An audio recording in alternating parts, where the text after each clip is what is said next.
Good morning. ಕೆಲವೊಂದು ಸರ್ತಿ ಹೇಳ್ತಿರ್ತೀವಿ ನಾವೆಲ್ಲ, ನಮಗೆ ಗೌರವ ಕೊಡದೇ ಇರೋವಂಥ ಜಾಗದೊಳಗೆ ನಮ್ಮ ನೆರಳು ಕೂಡ ಹೋಗಬಾರ್ದು, ನಮ್ಮ ಚಪ್ಪಲಿ ಕೂಡ ಬಿಡಬಾರ್ದು.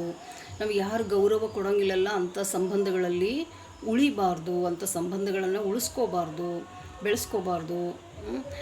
ಎಲ್ಲಿ ನಮಗೆ ಅಪಮಾನ ಆಗ್ತಿರ್ತದೆ ಅಲ್ಲಿ ಹೋಗಬಾರ್ದು. ಹೀಗೆಲ್ಲ 108 ನಮಗೆ ನಾವು ಹೇಳ್ತಾನೆ ಇರ್ತೀವಿ. ಇವು ಲೋಕೋಕ್ತಿಗಳು, ಇವು ಜನಾರೂಢಿ ಮಾತುಗಳು. ಮನುಷ್ಯನ ಬದುಕಿನೊಳಗೆ ಕೆಲವಷ್ಟು ನೆಲೆಗಳು, ಕೆಲವಷ್ಟು ಸಂಬಂಧಗಳು, ಕೆಲವಷ್ಟು ವಿಷಯಗಳು ಬಿಟ್ಟು ಬದುಕೋಕೆ ಆಗದೇ ಇರುವಂಥ ಅವಿನಾಭಾವ ಸಂಬಂಧವನ್ನು, ಬೆಸುಗೆಯನ್ನು ಹೊಂದಿರ್ತವೆ. ಅಂಥಲ್ಲಿ ನಮಗೆ ಅಪಮಾನ ಆದಾಗ, ಅಗೌರವ ಉಂಟಾದಾಗ, ನಮ್ಮ ಸ್ವಾಭಿಮಾನಕ್ಕೆ ಚ್ಯುತಿ ಬಂದಾಗ ಬಿಟ್ಬಿಡೋದೇನದನ್ನು. ಈಗ ಸುಮ್ಮನೆ ಉದಾಹರಣೆ ಕುಟುಂಬ ಅಂತಂದರೆ ಎಲ್ಲ ನಮ್ಮನೆಯ ಸದಸ್ಯರಿದ್ದೇ ಇರ್ತೀವಿ. ಅಪ್ಪ ಅಮ್ಮನ ಹಿಡಿದು ಮಕ್ಕಳು, ಮೊಮ್ಮಕ್ಕಳು, ಸೊಸೆ, ಅಳಿಯ, ಹಂಗೋ ಹಿಂಗೋ, ಆಜು ಬಾಜು, ಬಂಧು ಬಳಗ, ನೆರೆಹೊರೆ ಎಲ್ಲರೂ ಇದ್ದೇ ಇರ್ತೀವಿ ಅಲ್ಲಿ. ಅಂಥಲ್ಲಿ ದಿನನಿತ್ಯವೂ ಬದುಕ್ತಾ ಇರಬೇಕಾದ್ರೆ ಏನಾದರೂ ಒಂದು ಮಾತು, ಕಲಹ, ಹೊಡೆದಾಟ, ಬಡದಾಟ, ಸಂಘರ್ಷ, ನೋವು, ನಲಿವು, ಸುಖ, ದುಃಖ, ಸಾವು, ಎಲ್ಲವೂ ಇದ್ದದ್ದೇ. ಅಂಥ ಸಂದರ್ಭಗಳಲ್ಲಿ ಒಳ್ಳೆಯದು ಇದೆ, ಅಲ್ಲಿ ಮದುವೆ ಮುಂಜುವೆ ಅಂದ್ಕೊಂಡು, ಕೆಟ್ಟದ್ದು ಇದೆ, ಮರಣ ಅದು ಇದು ಅಂದ್ಕೊಂಡು. ಅಂಥ ಸಂದರ್ಭಗಳಲ್ಲಿ, ಸನ್ನಿವೇಶಗಳಲ್ಲಿ ನಾಲಿಗೆ ಕೆಲವೊಂದು ಸತಿ ಎಡವಿ ಬೀಳ್ತದೆ, ಜಾರಿ ಬೀಳ್ತದೆ. ಏನೋ ಅನ್ನಬಾರ್ದು, ಮಾತಾಡಬಾರ್ದು, ಮಾಡಬಾರ್ದನ್ನು ಒಬ್ರಿಗೊಬ್ಬರು ಏನೋ ಒಂದು ಆಗಿರ್ತದೆ, ಅಪಮಾನ ಆಗೋ ಹಾಗೆ ಹೀಗೆ ಏನೋ ಆದ ಕ್ಷಣ ನೋವಾಗ್ತದೆ ಮನಸ್ಸಿಗೆ. ಹಾಗಂತ ಆ ಕುಟುಂಬವನ್ನೇ ತೊರೆದು ಹೋಗೋದು, ಆ ಸಂಬಂಧವನ್ನೇ ಬಿಟ್ಟು ಬಿಡೋದು, ಅವ್ರ ಜೊತೆ ಸತ್ರೂ ಕೂಡ ಮುಖ ನೋಡಲ್ಲ ಅನ್ನೋ ಮಟ್ಟಕ್ಕೆ ಮನಸ್ಸನ್ನು ಕಲ್ಲು ಮಾಡ್ಕೊಂಡು ಬಿಡ್ತೀವಲ್ಲ, ಇದು ಎಷ್ಟರ ಮಟ್ಟಿಗೆ ಸರಿ? ಒಂದೇ ಬದುಕು ಇರೋ ಅಂಥ ಅಲ್ಪ ಆಯುಷ್ಯ, ಅದೇನು ನಮಗೇನು 1000 ವರ್ಷ ಕೊಟ್ಟಿಲ್ಲ ದೇವರು. ಅಷ್ಟರೊಳಗೇನೆ ಆ ಮುಖ ನಾನು ನೋಡಲ್ಲ, ಈ ಮುಖ ನೀನು ನೋಡಲ್ಲ ಅಂದ್ಕೊಂಡು ಬದುಕಿ ಬಿಡ್ತೀವಲ್ಲ. ಅಂಥ ಹಾರಿಬಲ್, ಭಯಂಕರ ಸ್ಥಿತಿ ಅದು ಜೀವನ ಅನ್ನಿಸ್ಕೊಳ್ಳಲ್ಲ ಆ ಮನುಷ್ಯಂದು. ಬಹಳ ಒಳಗಡೆ ನೊಂದು ಬೆಂದು ಅನಾಥ ಪ್ರಜ್ಞೆ ಒಳಗೆ ಬದುಕಬೇಕಾಗಿ ಕಲ್ಲಾಗ್ಬಿಡ್ತಾನಷ್ಟೆ. ಯಾವುದಕ್ಕೂ ಸ್ಪಂದನೆ ಇಲ್ಲ ಅವನಲ್ಲಿ, ಪ್ರೀತಿ ಇಲ್ಲ, ವಿಶ್ವಾಸ ಇಲ್ಲ, ನಂಬಿಕೆ ಇಲ್ಲ. ಯಾರೂ ಬೇಡದೇ ಇರುವಂಥ ಒಂದು ಸ್ಥಿತಿಗೆ ಬಂದು ತಲುಪಿ ಬಿಡೋದಲ್ಲ ಮನುಷ್ಯನ ಜೀವನ. ಅದು ಅಲ್ಲ ಬದುಕೋದು, ನರಕ ಸೃಷ್ಟಿ ಮಾಡ್ತದೆ ಅಂಥ ಬದುಕು. ಮನುಷ್ಯನಿಗೆ ಒಂದು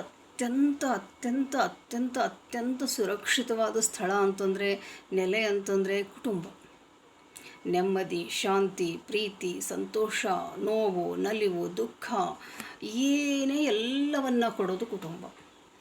ಈ ಕುಟುಂಬದಲ್ಲಿ ಏನೋ ಮುನಿಸು, ಏನೋ ಹಗೆತನ, ಏನೋ ದ್ವೇಷ, ಏನೋ ಮತ್ಸರ, ಏನೋ ಉಂಟಾಯಿತು ಅಂದ್ಕೊಂಡು ಆ ಕ್ಷಣಕ್ಕೆ ನಿರ್ಧಾರ ತಗೊಂಡು ಮನೆ ಬಿಟ್ಟು ಹೋದ್ವಿ ಅಂತಂದರೆ ಪಡಬಾರದ ಪಾಡು ಪಡ್ತೀವಲ್ಲ. ಮುಂದಿನ ಆಲೋಚನೆ ಯಾಕೆ ಬರಬಾರ್ದು ನಮಗೆ?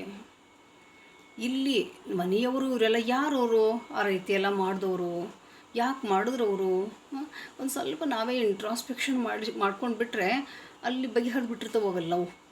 ಹಂಗೆ ಮಾಡಲ್ಲ ನಾವು. ಮೂಗಿನ ಮೇಲೆ ನೊಣ ಕೂತಾಕ್ಷಣ ಮೂಗನ್ನೇ ಕತ್ತರಿಸಿ ಒಗೆಯೋ ಮಟ್ಟಕ್ಕೆ ಸಿಟ್ಟನ್ನು ಸಾಕ್ಕೊಂಡು ಆ ಸಿಟ್ಟಿನ ಬೆನ್ನು ಹತ್ತಿ ಅಕಸ್ಮಾತ್ ಆ ನೆಲೆಯನ್ನು, ಆ ಸಂಬಂಧವನ್ನು, ಬೇಡಬಾರ್ದಂಥ ಸಂಬಂಧಗಳು ಹೇಳ್ತಾ ಇದ್ದೀನಿ ನಾನು, ಬಿಡುವಂಥ ಸಂಬಂಧಗಳನ್ನು ಬಿಟ್ಟು ಬಿಸಾಕ್ಬಿಡ್ಬೋದು. ಬಟ್ ಬಿಡಲಾರ್ದಂಥ ಸಂಬಂಧಗಳನ್ನು ಬಿಟ್ಟು ಹೋದ್ವಿ ಅಂತಂದರೆ ಮುಂದೆ ಅನುಭವಿಸೋದಿದೆ ನೋಡ್ರಿ ಫಜೀತಿ.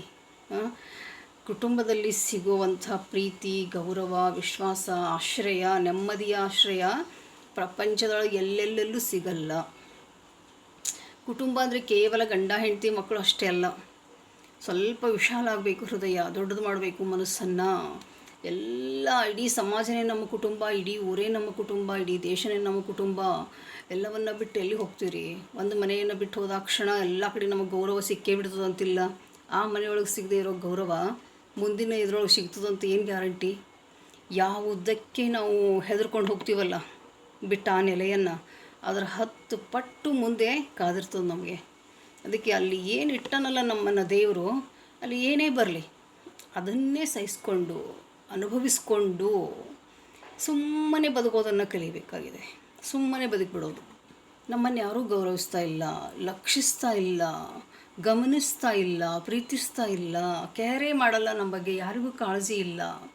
ಅನ್ನೋ ಅನಿಸಿಕೆಗಳು ನಮ್ಮ ಮನಸ್ಸಲ್ಲಿ ಬರೋಕ್ಕೆ ಶುರು ಮಾಡಿದ ಕ್ಷಣ ಮನಸ್ಸು ಏನು ಮಾಡಿಬಿಡ್ತದೆ, ಕ್ಷುಬ್ಧ ಆಗಿಬಿಡ್ತದೆ, ಪ್ರಕ್ಷುಬ್ಧ ಆಗಿಬಿಡ್ತದೆ, ಸಿಡಿದು ನಿಂತುಬಿಡ್ತದೆ. ಯಾಕೆ ಇಲ್ಲಿರ್ತೀಯ ಇಂಥ ನೆಲೆಯೊಳಗೆ, ಹೋಗ್ಬಿಡು ನೀನು, ಏನದ ನಿಂದಿಲ್ಲಿ ಅಂತ ಹಿಂಗೆ ಹೋರಾಟ ಮಾಡ್ಲಿಕ್ಕೆ ಶುರು ಮಾಡಿದಾಗ ಆ ಮನಸ್ಸಿನ ಬೆನ್ನು ಹತ್ತಿನರೆ ಮನುಷ್ಯ ಹೋಗ್ಬಿಟ್ಟ ಅಂತಂದರೆ ಹೊರಗಡೆ ಎಲ್ಲಿಯೂ 3 ದಿನ ಸಹಿತ ಉಳಿಯೋಕ್ಕೆ ಸಾಧ್ಯ ಆಗಲ್ಲ. ಅವನಿಗೆ ಇರ್ಬೋದು ದುಡ್ಡಿದ್ದಾವ, ತಿಂಗಳು, ವರ್ಷ, 10 ವರ್ಷ, 20 ವರ್ಷ, ಮತ್ತು ಮರಳಿ ಗೂಡಿಗೆ ಬರಲೇಬೇಕಾಗ್ತದೆ. ಹೇಗೆ ಹಕ್ಕಿಗಳು ಹಾರಿ ಹೋದರೂ ಕೂಡ ಸಾಯಂಕಾಲ ಆದ ತಕ್ಷಣ ಗೂಡನ್ನು ಸೇರ್ಕೋತಾವಲ್ಲ, ಹಾಗೆ ನಾವು ಕೂಡ ಎಷ್ಟೇ ವರ್ಷ ದೂರ ಆಗ್ಬೋದು ನಾವು ಕುಟುಂಬದಿಂದ, ಮತ್ತು ಈ ನೆಲೆಗೆ ಬರಲೇಬೇಕಾದ್ರಿಂದ ಇರೋವಾಗಲೇ ಪ್ರೀತಿ, ಬಂಧುತ್ವ, ವಿಶ್ವಾಸ, ನಂಬಿಕೆ ಎಲ್ಲವನ್ನು ಉಳಿಸ್ಕೊಂಡು ಹಂಚ್ಕೋಬೇಕು. ಇವನ್ನೇನು ದುಡ್ಡಿಗೆ ಕೊಂಡು ತರೋದಲ್ಲ, ಇವೆಲ್ಲ ನಮ್ಮ ಮನಸ್ಸಲ್ಲಿ ಉದ್ಭವಿಸಬೇಕಾದಂಥ ಭಾವಗಳು. ಇವೆಲ್ಲ ಪರಸ್ಪರ ಕೊಟ್ಟು ತಗೊಳ್ಳೋದು ಗೌರವ. ನಮ್ಮ ಗೌರವಕ್ಕೆ ಚ್ಯುತಿ ಬಂತು ಅಂತ ಎಲ್ಲರಿಗೂ ಗೌರವ ಇರ್ತದಲ್ಲ ಮನೆಯೊಳಗೆ, ಅವರಿಗೂ ಸ್ವಾಭಿಮಾನ ಇರ್ತದಲ್ಲ, ಅವ್ರ ಮನಸ್ಸಿಗೂ ಹರ್ಟ್ ಆಗೋ ಹಂಗೆ ನಾವು ಏನಾದರೂ ಮಾತಾಡಿರ್ಬೋದು, ಮಾಡಿರಬಹುದು. ಬರೀ ನಮಗೆ ಹರ್ಟ್ ಆಯಿತು ಅಂತ ನಾವು ಯೋಚನೆ ಮಾಡಿಕೊಂಡು ಮೂಗಿನ ನೇರಕ್ಕೇ ನಿರ್ಧಾರ ತಗೊಂಡು ಮನೆ ಬಿಟ್ಟು ಹೋಗಿ ಪಾಡು ಪಡೋದಕ್ಕಿಂತ ಇದ್ದಲ್ಲೇ ಒಂದು ಕ್ಷಮೆ ಕೊಡೋದು ತಗೊಳ್ಳೋದು, ಕ್ಷಮೆ ಎರಡೂ ಬಹಳ ಮಹತ್ವದ್ದು. ಕೊಡೋದು ಮತ್ತು ತಗೊಳ್ಳೋದು. ಮಾಡಿದ ತಪ್ಪಿಗೆ ಅದೊಂದು ಬಿಟ್ಟರೆ ಬೇರೆ ಏನಿದೆ ಪ್ರಾಯಶ್ಚಿತ್ತ? ಇದನ್ನೆಲ್ಲ ಬಿಟ್ಟು ನಾವು ದುರ್ದಾನ ತಗೊಂಡವ್ರು ಹಂಗೆ ಅವೆಲ್ಲ ಮಾತುಗಳ್ರಿ. ಪುಸ್ತಕದೊಳಗೆ ಓದಿದ್ದನ್ನು ಮಸ್ತಕದಾಗ ತೊಗೊಂಡು, ಮಸ್ತಕಕ್ಕೆ ಏರಿಸ್ಕೊಂಡಿದ್ದನ್ನು ಹೃದಯ ಕಿಳಿಸ್ಕೊಂಡಿದ್ದನ್ನು ಆಚರಣೆಗೆ ತಂದು ಅಲ್ಲಿ ಏನೆಲ್ಲ ಅನುಭವಿಸ್ತೀವಲ್ಲ ಸಂಕಟಗಳನ್ನು, ಅದನ್ನು ಪಡೋದಕ್ಕಿಂತ ಸುಮ್ಮನೆ ಓದ್ಲಿಕ್ಕೆ ಅಷ್ಟೇ ಚೆಂದ. ಬರೀ ಬುಕ್ಕಿಶ್ ಆಗಬಾರ್ದು ನಾಲೆಜ್.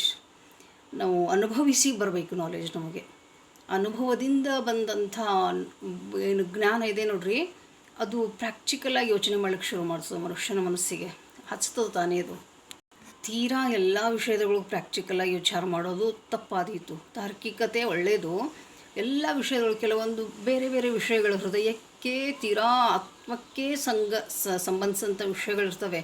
ಅಲ್ಲಿ ತರ್ಕ ಮೀರಿ ನಿಲ್ಲಬೇಕಾಗ್ತದೆ. ನಾವು ಭಾವನೆಗಳಿಗೆ ಬೆಲೆ ಕೊಡಬೇಕಾಗ್ತದೆ, ಗೌರವಿಸಬೇಕಾಗ್ತದೆ.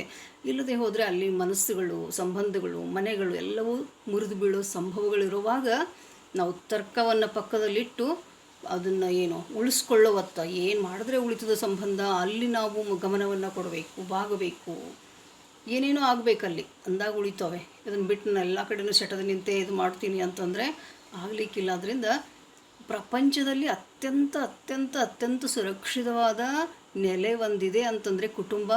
ಆ ಕುಟುಂಬವನ್ನು ತೊರೆದು ಹೋದರೆ ಮನುಷ್ಯನಿಗೆ ಎಲ್ಲೂ ಕ್ಷೇಮ ಇಲ್ಲ. ಅದು ಹೆಣ್ಣಾಗಿರ್ಬೋದು, ಗಂಡಾಗಿರ್ಬೋದು.